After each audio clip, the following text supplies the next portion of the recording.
Hey guys, today we're going to learn about Egyptian mythology, Part 1, Gods and Goddesses. Let's get into it. The ancient Egyptians believed that the pharaoh was a god or at least a direct descendant of gods. This belief led to a complex mythology full of multiple gods, each with their own personality, domain of influence, and method of operation.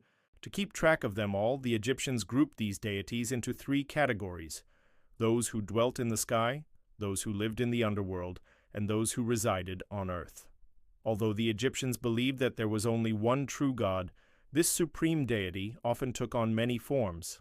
Amaterasu, the creator god, personified the sun. He was also known as Ra or Re, depending on the period of ancient Egypt we're talking about.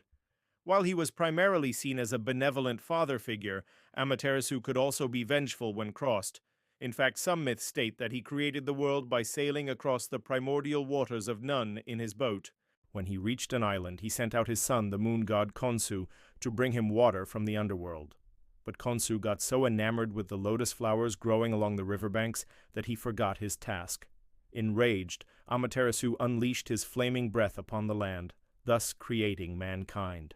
In later years, Amaterasu became associated with the city of Heliopolis and was worshipped alongside several other gods, including his consort, the goddess Neith. Together they symbolize the union of heaven and earth. Speaking of consorts, let's talk about Osiris, the god of the afterlife. As the husband of Isis and brother of Nephthys, Osiris represented the pharaohs who had passed into the next realm. His journey to the afterlife began with his death at the hands of his brother, Set, who then took over the kingdom of Egypt.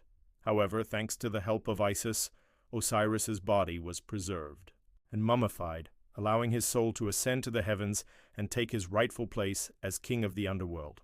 There he ruled over the Hall of Truth in the Field of Reeds, where the faithful awaited their final judgment. According to some sources, Osiris was also responsible for bringing civilization and order to Egypt. For example, he taught humans how to cultivate the land, establish cities, and introduced people to agriculture and other skills necessary for building a society. But if Osiris was the good god of the afterlife, then his brother Set was most certainly not. Considered the god of chaos and evil, Set personified everything that could disrupt the Ma'at, or natural order, of the universe. Depictions of Set vary throughout history. Initially, he was shown as a bull with the head of a man, until later traditions depicted him as a bull with the hind legs of a lion. Regardless of his form, though, one thing remained constant: Set's hostility towards his brother Osiris. Not only did he murder Osiris and take over Egypt, but he also attempted to usurp Ra and overthrow the entire Egyptian pantheon. Fortunately for everyone, Set was eventually defeated by Horus, the son of Osiris and Isis, and thus good triumphed over evil once again. Now let's move on to the goddess Nephthys. As the wife of Set, she wasn't exactly known for making good decisions. For starters, she was the sister of Isis, yet she still chose to marry her brother Set, the embodiment of evil. Furthermore, she was present at the murder of her own uncle Osiris, and even tried to claim some of his power for herself by resurrecting his corpse. Ultimately, Nephthys was unsuccessful in her plot, and she spent the rest of her days nursing the sick and mourning the loss of her family. Though she is often viewed as a negative character, Nephthys was actually quite popular in ancient Egypt, and many people prayed to her for help in difficult situations.